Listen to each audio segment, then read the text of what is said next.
हवा बहुत तेज़ चल रही है और इतनी तेज़ हवा में ड्रोन उड़ाना मना है।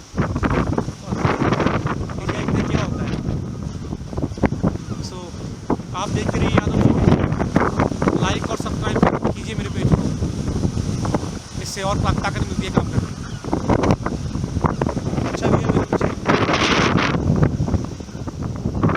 सो देखते रहिए यादव जोन, हम फ्लाई करेंगे ड्रोन वेरी सून। तो देखिए ड्रोन जाता है हवा में, पानी में या हवा में।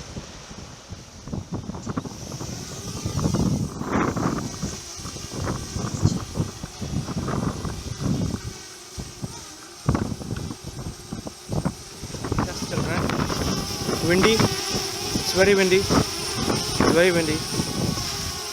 और इसका चल रहा है टेस्ट। यूजुअली नॉर्मली ये 30 की जो एयर होती है उसमें स्टेबल होता है, but as you can guys can see I am on the beach and it's too windy.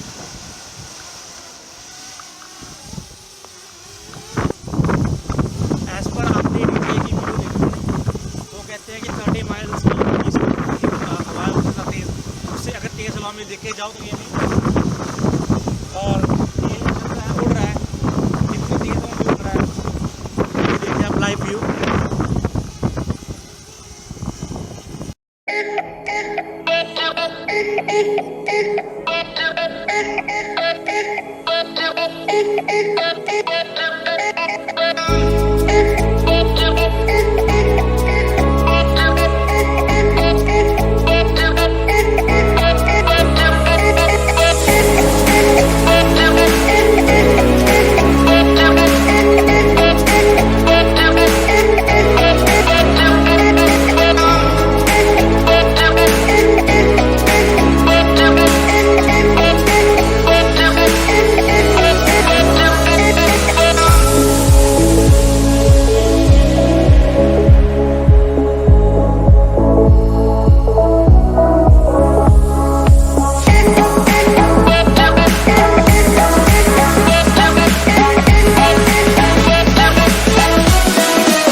जैसा कि आप देख रहे हैं फाइनली ड्रोन वापस आ चुका है। I literally lost it in this sea, but फिर भी skills, you have a skills to fly the drone, you can get that. So finally मेरा ड्रोन मेरे पास वापस आ चुका है। जैसा कि क्वेश्चन आ, आप ट्राई मत कीजिए जब तक आपको पूरा एक्सपीरियंस नहीं हो जाता कि आप ड्रोन उड़ा सकते हो। If you have a good experience then risk it. Thanks for watching Yadav zone.